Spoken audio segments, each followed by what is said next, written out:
what is it that you're seeing? What are you seeing that the community loves about that location? But also, what are you seeing that the gaps that we need more to support our community? Yeah, so pretty early on, I started asking the social workers about the other needs that the children had. I said, I assume if they're food insecure, that they're struggling for other things. And the response I got from the social workers was really interesting because they were like, oh my, several of them were like, oh my gosh, thank you for asking. A lot of people don't ask.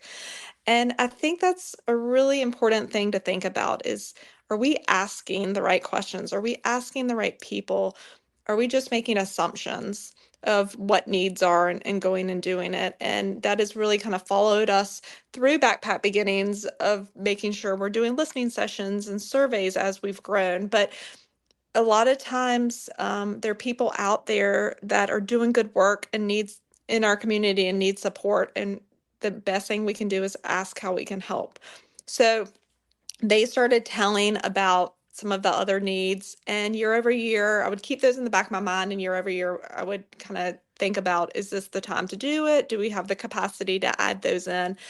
And even as simple as hearing about clothing, and I was at that time had really young kids and shopping church consignment sales and wondering, where is this excess clothing going that they don't sell, and partnering with them to get our hands on it. So it just really started small. But by asking what their needs are, you learn about the gaps, you hear what the needs are, and then you see the gaps of within the volunteer community and within the community of donors of like what they're passionate about and what they want to give to. And if somebody creates a space for them to do that, they will show up. And so it was the right time and it was the right project for both the need in the community and the need from individuals, volunteers, and donors to meet. Thank you.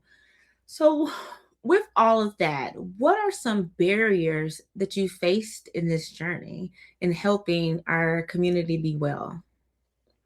You name it, we faced it. It can be internal barriers, it can be external barriers, but 16 years of running a nonprofit, you see a lot of things. So, for example, some internal barriers, we had a flood. We had a pipe burst and a flood and lost a lot of product. We had a truck back into our building, and that's time spent and money spent working on that. There have been barriers of not having enough funds to purchase what we need or not having enough products. There's been internal issues like not having enough parking. I mean, it runs the gamut, but then there's external barriers. There's things like hurricanes and tornadoes, and there is or snap cuts, and there is COVID, and there's barriers to our work, and there's times that we have to pivot and respond to those issues and those hurdles and those barriers. So um, you become a lot more nimble the longer you do this of understanding, okay, we've faced challenges before, we can face this again. So it definitely those issues have made us stronger. They're not as concerning when they pop up now because we're like, okay, this is how we pivoted. This is what we went to when X, Y, and Z happened. Not wishing them upon us, but we're definitely in a better place to handle them when they head our way. Thank you for sharing that. I like how you talked about the internal and external barriers because sometimes stuff just happens and we have to either call it audible or back up and punt. So I think at this Exactly. point, being 16 years in, I think you guys have learned how to do both pretty well. Thank you for listening to this story from the Institute for Family Shine On North Carolina initiative.